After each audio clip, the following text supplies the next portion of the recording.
Good afternoon. This is Lebanese Tips Podcast. This is British Lebanese updating the public on my presidential case. While everybody is watching and mesmerised in football,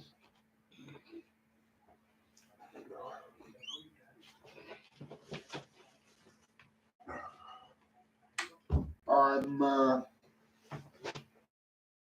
I'm under attack from British police who've just contacted the mental health system after the police calling me yesterday, a detective mental health system after the police calling me yesterday, a detective. Have a look at my Twitter timeline, you'll see an update. The Twitter account is debunking tips, one word. I'm going to just give you an abstract here of a recording that I made to Westminster Court. By the way, there's a protest going on next week outside Westminster Court on Tuesday, I believe. Through the farmers are going to be there. But updating the matter of communicating with Westminster Court because they made promises and failed them. Yet last year, my mother was in Lebanon. She's in a wheelchair. She's disabled. She was trying to get back there. The government were calling all British citizens to come back to London. I had a court case that I was going to, which you all know about. Check my podcast before they delete them. The police have contacted the mental health and they're trying to get the mental health referral with this crisis team because they don't like my tweets, me exposing my findings, which is what my lawyer told me to do to inform the public of my findings. This is in relation to my presidential case. It will always be adjacent to it, attached to it, affiliated to it, directly, indirectly, no matter what happens, because my human rights were from me from the day I was detained when I had done my 17 days hunger strike. So this is where I wasn't getting any lawyers to help me. I wasn't able to get representation, so I was dealing with the Mackenzie law. And I'm going to give you an audio of a phone call that I made last year, very important because Lebanon was kicking off with volatile wars, been bombing the place, and my mum was in Lebanon at the time. And I was trying to get out there and I couldn't because there were court cases here and there were court admin staff who are failing to respond after making promises they do. So I'm going to release this out into the diaspora of the nuptials of the motherlands and the lawyers and the officials and the diplomats. And Rami Mortada, this is to you, the ambassador of the Lebanese embassy. Ambassador Walid Haidar, this is to you. So you can understand what I'm up against when I get a phone call from the president's office, the 12th president of Lebanon, and what's happened since then, where I've had my rights stripped from me. Here we go. So I don't get distractions.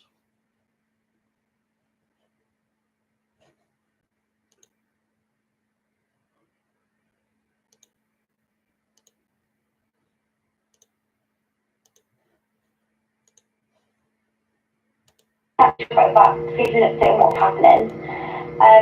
But obviously, I'm afraid what's going to happen with that request that you've sent. It's just down to the court to clarify that for you. Otherwise, if there is no correspondence from the court, I mean, it's probably still going to go ahead on Monday. You would be expected to attend, I'm afraid. I would like to inform you of a current new update in relation to your reply. Say that again, sorry. I would like to inform you of an update to update the court immediately as a result of the reply that you just gave me. Okay.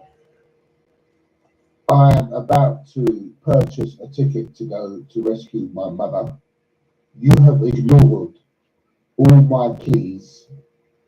Deliberately pushed me into a corner to react to your failures, to my communicating with you, disrespecting me, instead of dealing with a lawyer who you would have been forced to respect and respond to in a timely manner.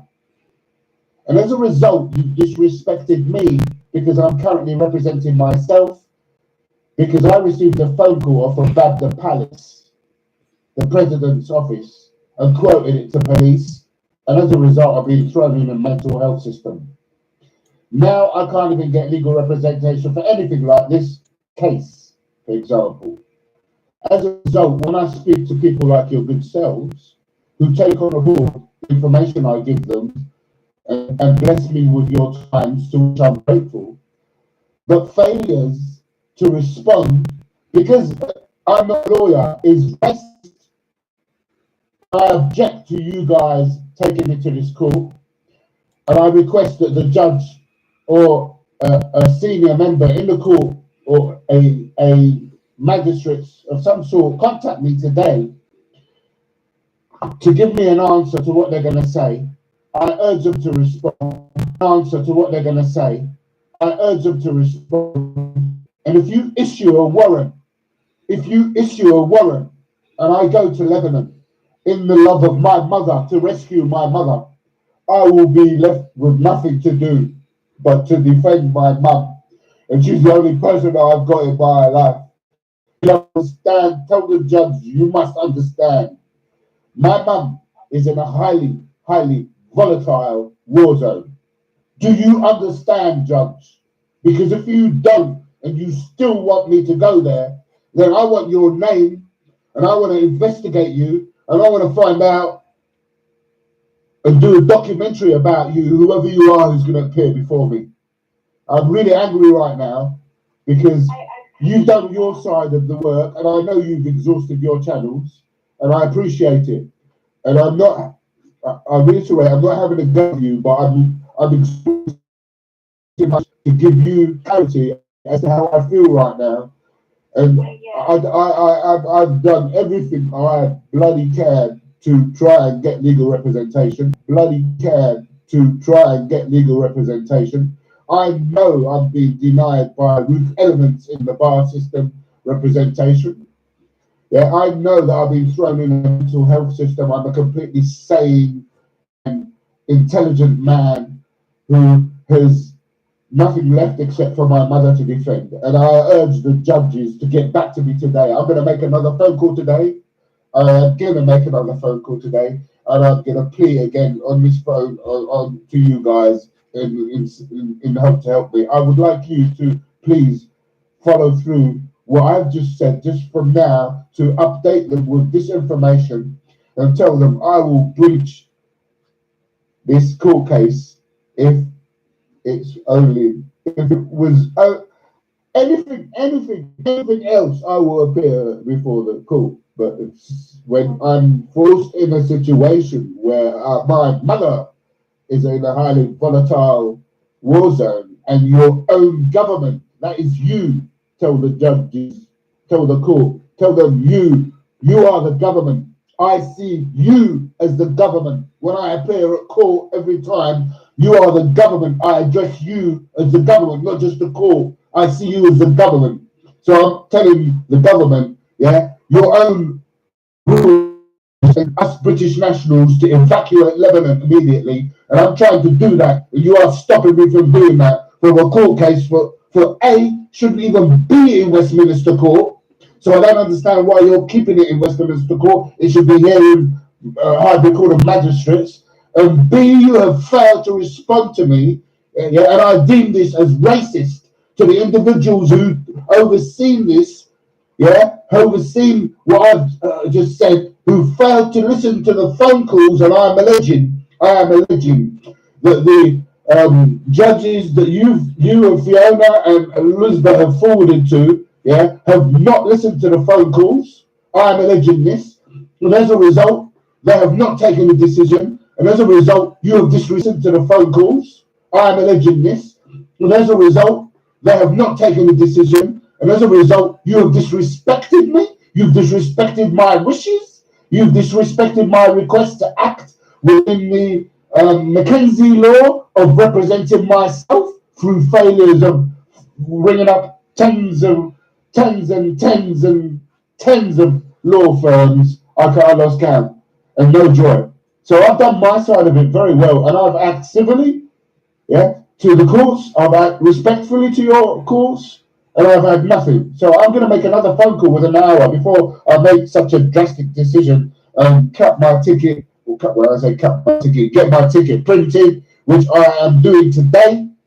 I am getting my tickets printed, and I request the law, either the courts, either drop this case or push it out to a couple of months from now. My mother is in a damn wheelchair. She can't even do it herself.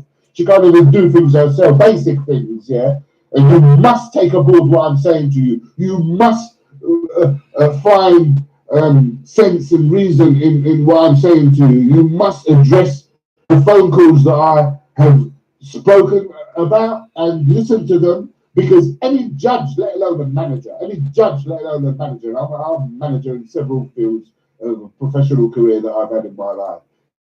If you have all the evidence in front of you, if you have everything there for you to make a decision, you will, in my honest, humble belief, make a good decision.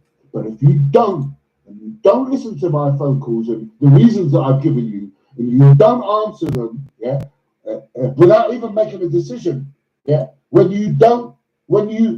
you're requested to turn left or right or forward or back, but you choose not to make a decision, you have made a decision. You have made that decision. So I'm going to call back. I'm sorry to sound as if I'm louder than normal. This is my mother we're talking about. Do you understand me? My dad died in November. I apologize for that. So, I am sorry about the situation. I want the courts to know this very update that I'm sorry to have re-troubled you again to get this message across now, because I can see that clearly I'm being belittled like some little herd of cattle in some farm who've just been told to run along now. That's how I feel like right now. It's absolutely outrageous. Please tell them, update the courts of this phone call. I request this phone call be given to the courts because I'm about to take extraordinary measures that have been forced, not want to. I'd love to go to the court, but I've been forced to do this now because I've got no choice. So I'm going to before I make an absolute final decision, what I'm going to do. I'm going to make a phone call to you again, and please accept my phone call. I will continue to be polite and civil with you.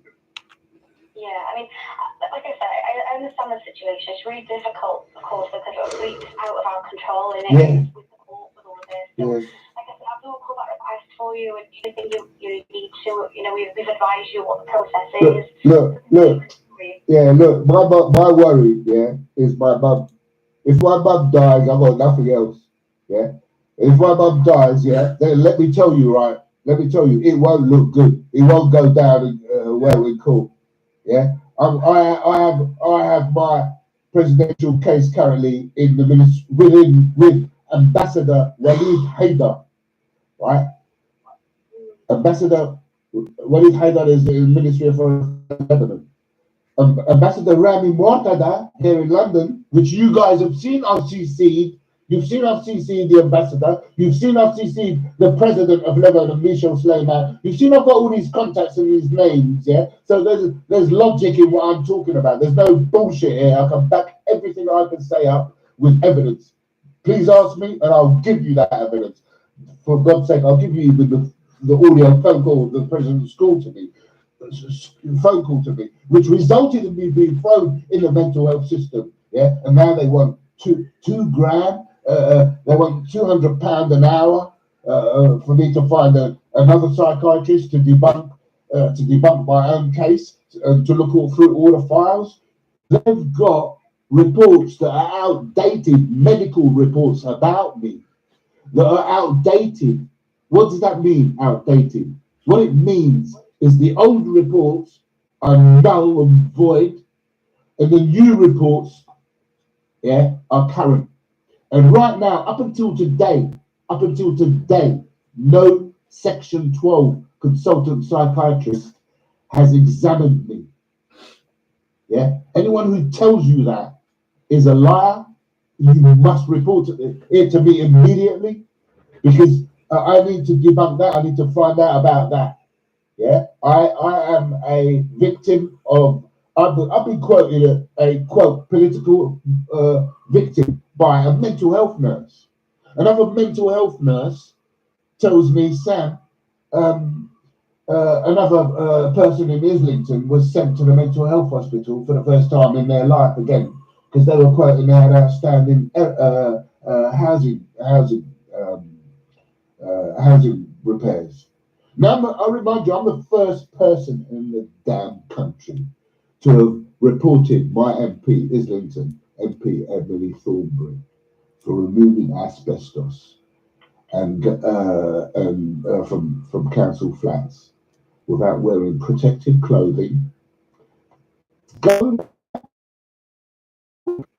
broccoli and then going home and contaminating their own family, their families.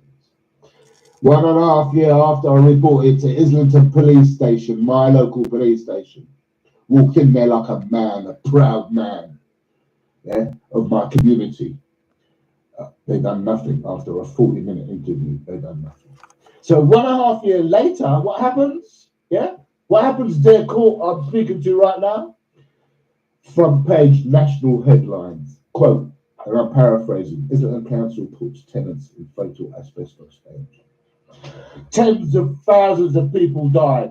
My mate John Robertson died. He worked for Islington Council. My former best mate is the payroll manager, was the payroll manager for Islington Council. Caretaker died, Brian, in Islington Council, St Luke's Estate, Islington here, Godfrey House.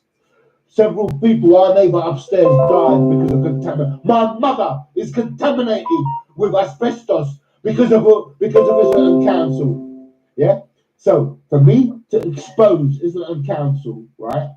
I exposed the Kier contractor, K-I-E-R. Listen to the word Kier, K-I-E-R, contractors, government contractors to Islington Council.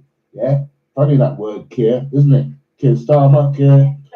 So now you understand who I am, yeah? And I am being targeted by both Islington, Camden Police Station. Chief Raj Kohli promised to issue a, quote, fact-finding mission on my presidential case in public, on Twitter, in front of the world, in public. Show the judge what I'm talking about, this audio, yeah? Then he lied and failed to do that, yeah? And so now, yeah? So now there is... Yeah, so this is my mum we're talking about. I remind you, my mum we're talking about here. No, of course, I am listening to everything that you're saying. Yeah. I do totally get that. Yeah. Obviously, like I said, there's not much more I can do. All I can do is I can send you the callback request to the court, and hopefully they'll contact you. Yeah. But, you know, like I said, we do have guidance we have to follow. So if the case doesn't go ahead, if the case goes ahead on Monday and, you know, you're not there because I understand you can't attend, it might still go ahead in your absence and there could be a warrant for your arrest. I understand. I can send you the email, make your application to adjourn the hearing to another date if, you know, Monday is the best for you. But there isn't anything else I can do for you, I'm sorry. That is also useful. You just said something. Sorry to stop you there. First of all, I'm really, really, really grateful, and I am sorry if I've overloaded you with information. I am emotional. My one main aim concern is my mother. I haven't seen her for 2.5 years, by the way. I haven't told you. I haven't seen her for 2.5 years. Do you understand? So yes, forward me that email, yeah, that you just suggested to ask the court's adjournment. That would be a very useful way forward.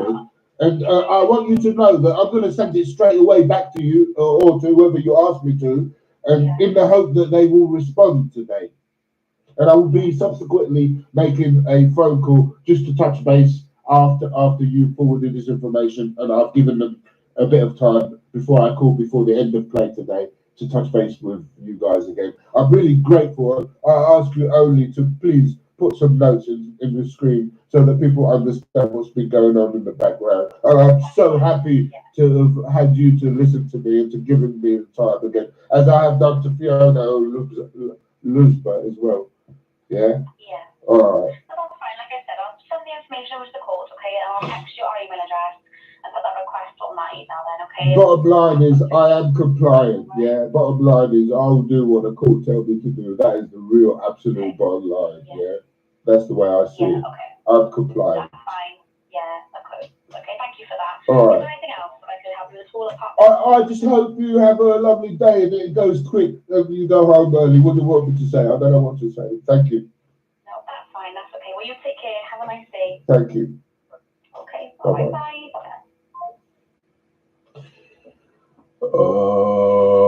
They just does this just because if I was a judge, if I was a lawyer or a barrister, I would have been dealt with by now. I would have been seen to by now. I've done 16 minutes, 49 seconds. The time now is 13:11 on the 26th of July, 2024. That was a call to 0330-808-4407.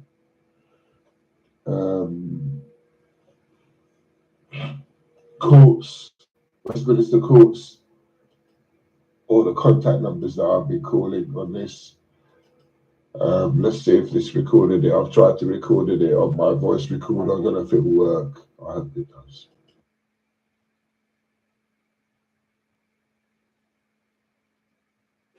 Right. That was a recording that I made to Westminster Court, trying to deal with a case while they were bombing Lebanon, and I was getting ready to go out to Lebanon, but no, I had to deal with an email that was called malicious communications, and after my lawyer had told me, and I repeat, lawyer is a mental health specialist who I was forced to employ for the first time in my life. Why? Because British MP Emily Thornberry called the police to report a, quote, harassment, where I sent a tweet to a counsellor which did not violate Twitter terms or any illegalities. I was detained, put in communicado, sent to a mental health hospital, high category private mental health hospital over the other side of London. And no contact with family, no contact with MP, no contact with lawyer, no contact with my embassy. Now, it was over a false charge which was dropped because it was impossible that I could have been, quote, harassing anyone, unquote, quote, harassing, unquote. Impossible that I could have been harassing anyone. Why? It's because Boris Johnson, who used to live a few doors away from me, was the person who referred me to that councillor, to the constituency there, to deal with my case. That was who. So it was impossible that I could have been harassing anyone. This is a black operation. This is a targeting, a repetitive targeting. Today, I've updated the public with my findings on Twitter, which is called Debunking Tips. The time now is 21:05 on the 14th of November 2024. I am British Lebanese. Yesterday, I received a phone call from Detective Gallagher, who wants to interview me on an incident which he said that was he said that was regarding to a communication or complaint that they received from Westminster Court administration, an email that I'd sent to them. But he did mention another one, another complaint or something like that, but he didn't go into it. He kind of skirted around it. So obviously he's got something else up his sleeve, because that's what police do. When they got charges on me, they create more charges, push the dates out, stop me from getting back my property. And this has been since last November until now. I haven't had my laptop back, my property back, evidence in my property, phones that were taken away from me. contacts that were taken away from me. So anything that would have happened that I might have been financially impacted, and I have been, I've lost out on.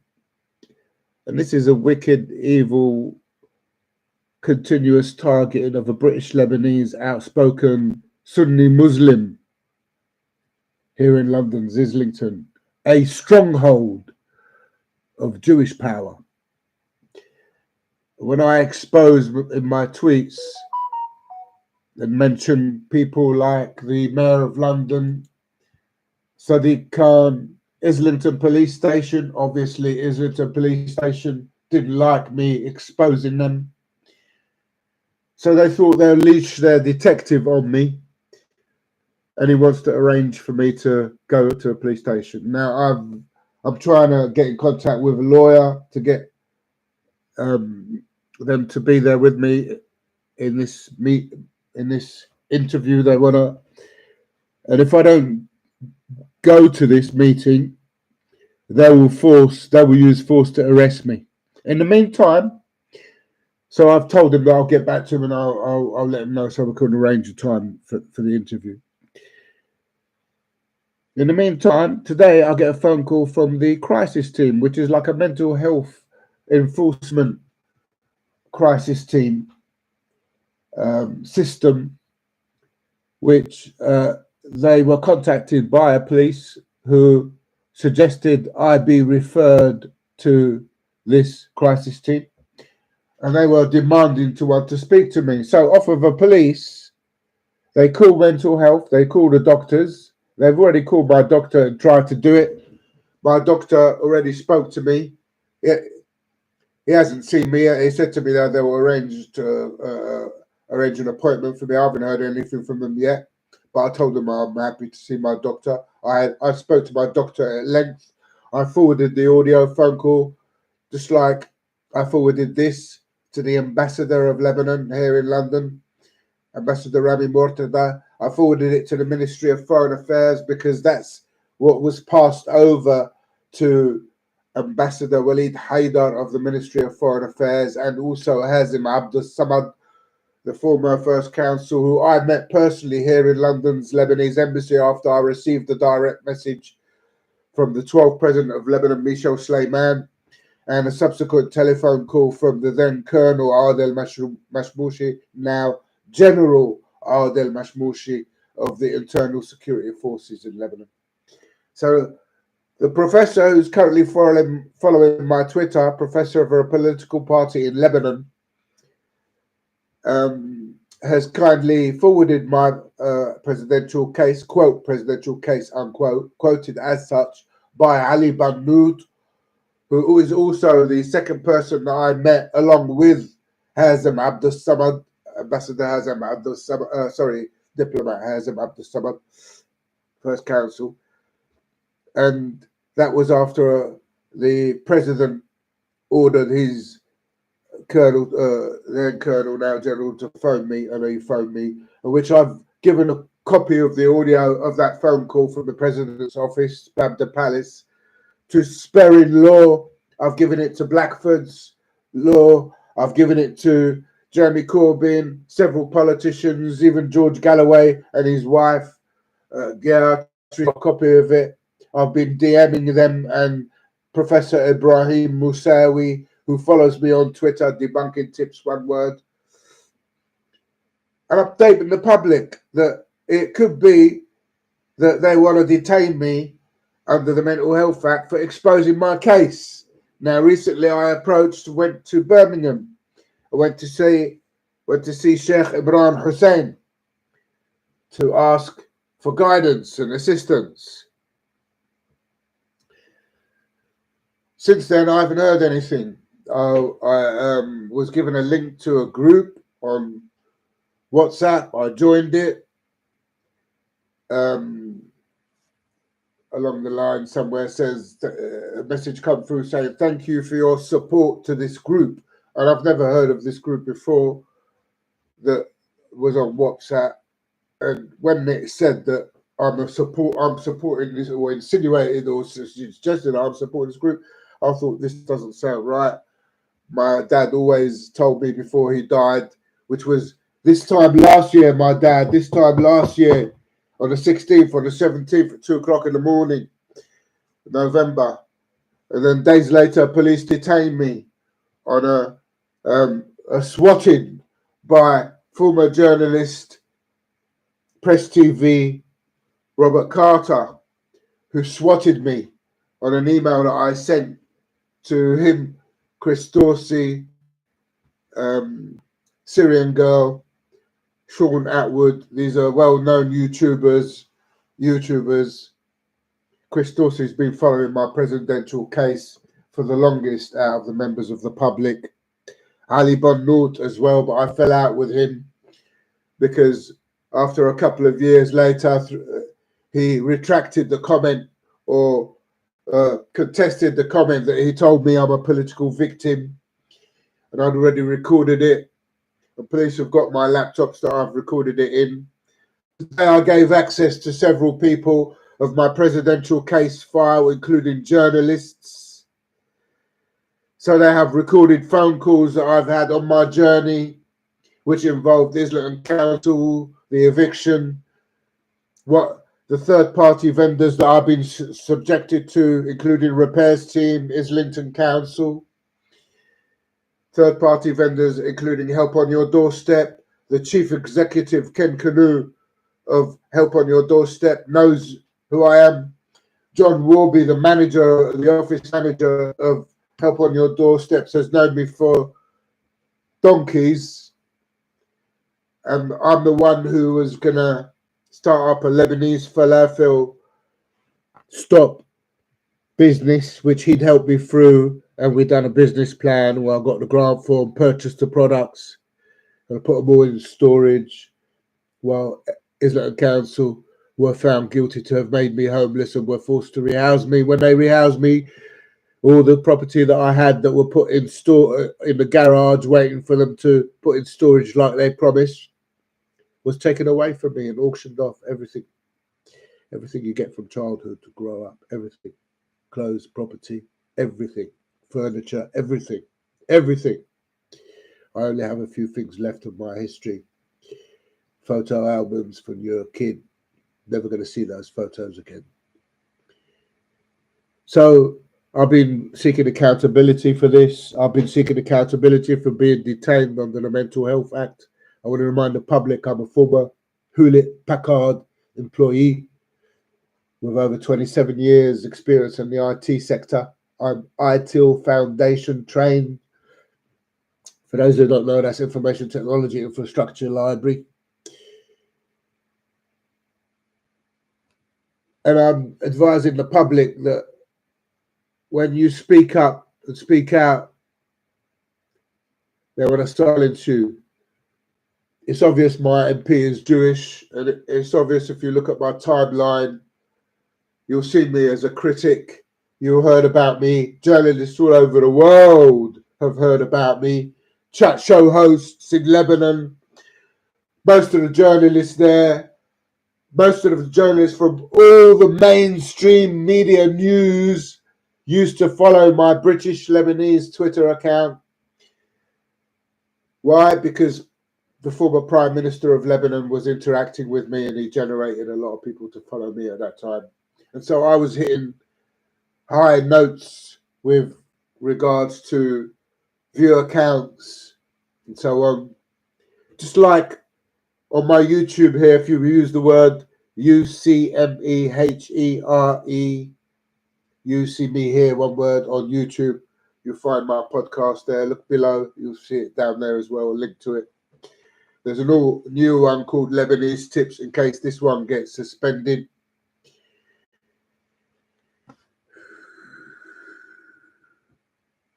And I still haven't seen my mum for 3 years now.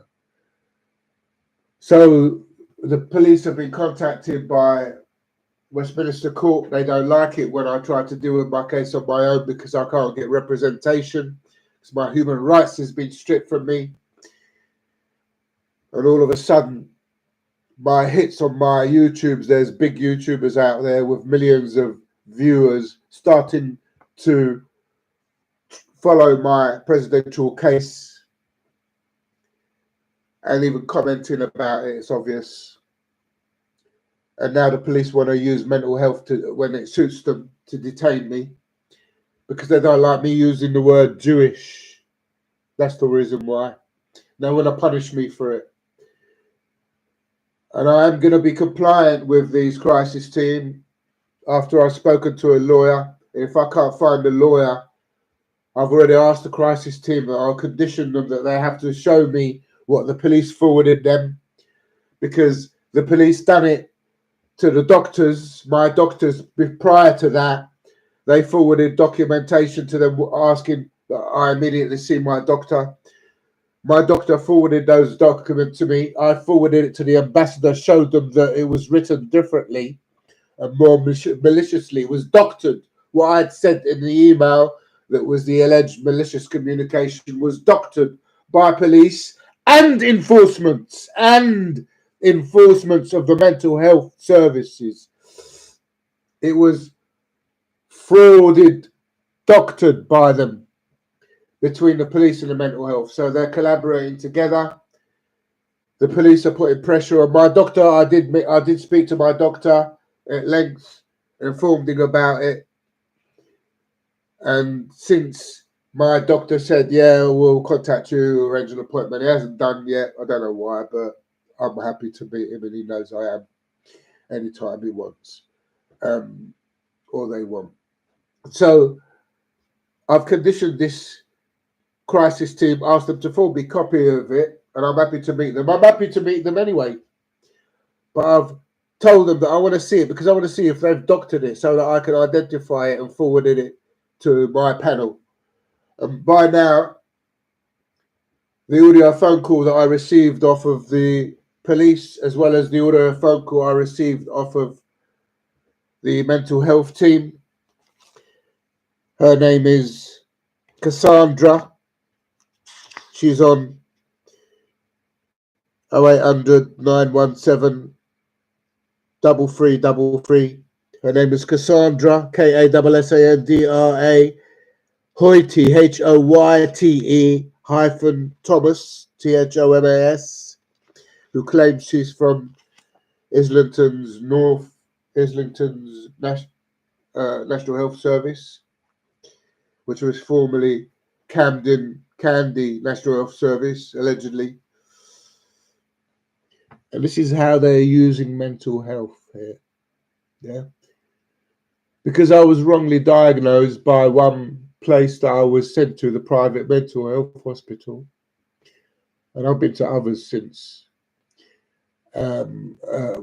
independently, to get the correct analysis. And they've told me I do not have a mental health problem. There are different datas which different doctors might not have access in. When I say data, systems in the National Health Service, different parts, third-party vendors, etc. Some departments don't have access to unless they fill out forms, or might not be in the job ranking where they are able to access other forms. So clearly, police are using old data.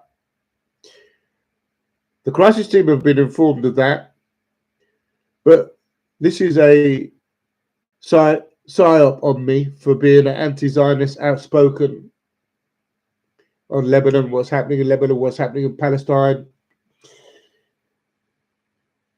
My MP is continuously targeting me, and on that note, I seek accountability, I seek lawyer representation, I seek assistance.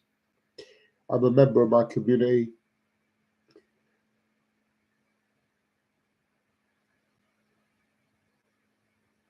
And there might not be another podcast after this. I don't know. I will try, but I definitely know police want to stop me recording, stop me updating the public. So try to download these YouTubes, because not only that, I'm also being targeted by YouTubers I'm exposing, including Ali Dawah. He's already done a YouTube on me already, yeah, and he's mentioned me indirectly. That is. He's used another name, and he's using subliminal terminology, which I will understand. many of you out there who do track this will also click on to what was done. Also, Muhammad Hijab also is done a YouTube subliminally, also similar scenario, and other YouTubers, without a doubt, other YouTubers. There's no doubt about that. And so, what can I say? I'm stupid. I'm going to do nothing stupid. I am compliant, yeah, because I was brought up to be compliant. And contrary to their vilifications on me, you know, I ain't going to do nothing stupid, and that's a guarantee. And I will not. I quote: I will not kill myself. I will not kill myself. That's 100% fact.